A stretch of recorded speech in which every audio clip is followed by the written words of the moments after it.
আসসালামু আলাইকুম।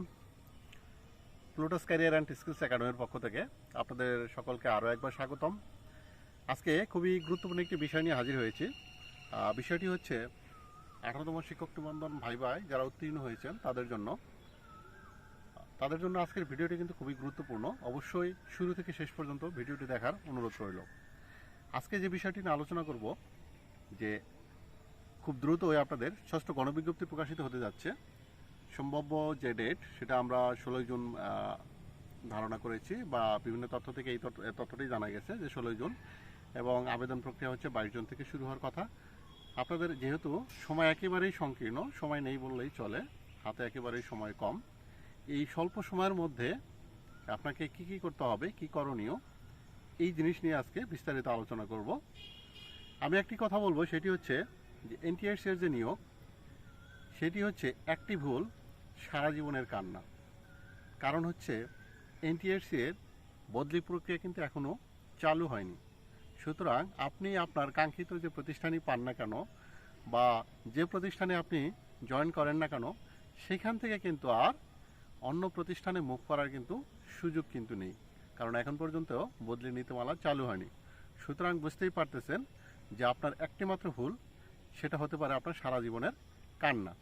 তো যে এই কান্না যাতে না করতে হয়, এই কান্না থেকে আপনাকে যে দূরে থাকার জন্য যে কাজটা করতে হবে, প্রতিষ্ঠান চয়েস সম্পর্কে একেবারে সম্যক একটি ধারণা রাখতে হবে।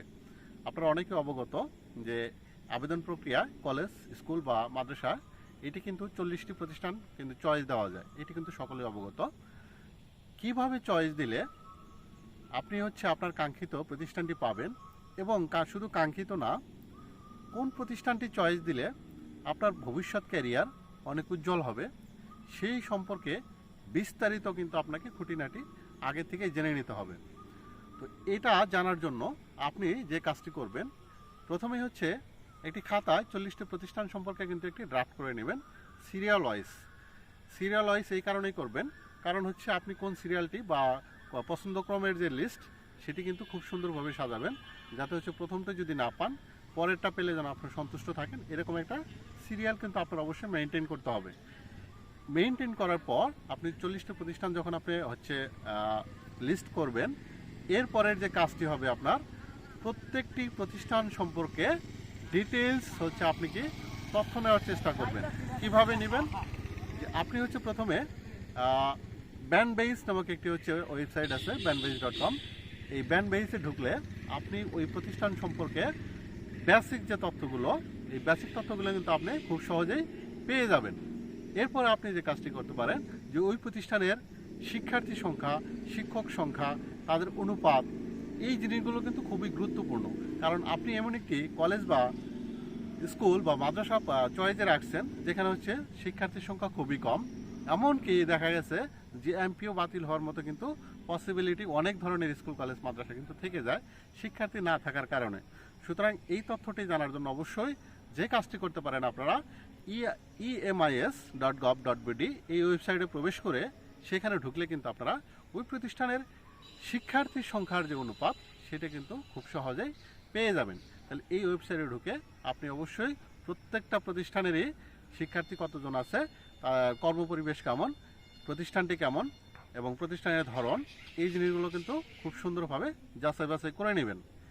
সর্বশেষ যে কাজটি করা যেতে পারে, যে আপনাদের যে প্রতিষ্ঠানের যে সুনাম, কি সুনামটা আসবে, যে প্রতিষ্ঠানের একাডেমিক যে রেজাল্ট, এই একাডেমিক রেজাল্ট কেমন। একটি প্রতিষ্ঠানের একাডেমিক রেজাল্ট যখন দেখবেন ভালো, তাহলে ধরেই নেওয়া যায় সেই প্রতিষ্ঠানটা কিন্তু অনেক ভালো, এবং সেখানে শিক্ষার্থীর সংখ্যা অনেক ভালো, এবং সেই জায়গায় আপনার কর্মপরিবেশ অবশ্যই ভালো হবে, এবং আপনি ওখানে চাকরি করলে আপনার মনটা অবশ্যই কিন্তু চাঙ্গা বা ফুরফুরে থাকবে। কারণ হচ্ছে একটি প্রতিষ্ঠানের ভালো ফলাফলের পিছনে ভালো শিক্ষকের কিন্তু প্রয়োজন আছে, ভালো পরিবেশের প্রয়োজন আছে। সব কিছু কম্বাইন করলে তখনই হচ্ছে একটা ভালো প্রতিষ্ঠানের ভালো একটি যে ফল, সেটা কিন্তু সেখান থেকে কাঙ্ক্ষিত ফলটা চলে আসে। সুতরাং এই যে একটি প্রতিষ্ঠানের ফলাফল আপনি কিভাবে জানবেন, আপনি ঘরে বসে একটি প্রতিষ্ঠানের বিগত যে ফলাফল, এই ফলাফলগুলো আপনি আসলে কিভাবে জানবেন, সেটি জানার জন্য আপনি যে কাজটি করতে পারেন, যে eboard education result.gov.bd এই ওয়েবসাইটে কিন্তু প্রবেশ করবেন।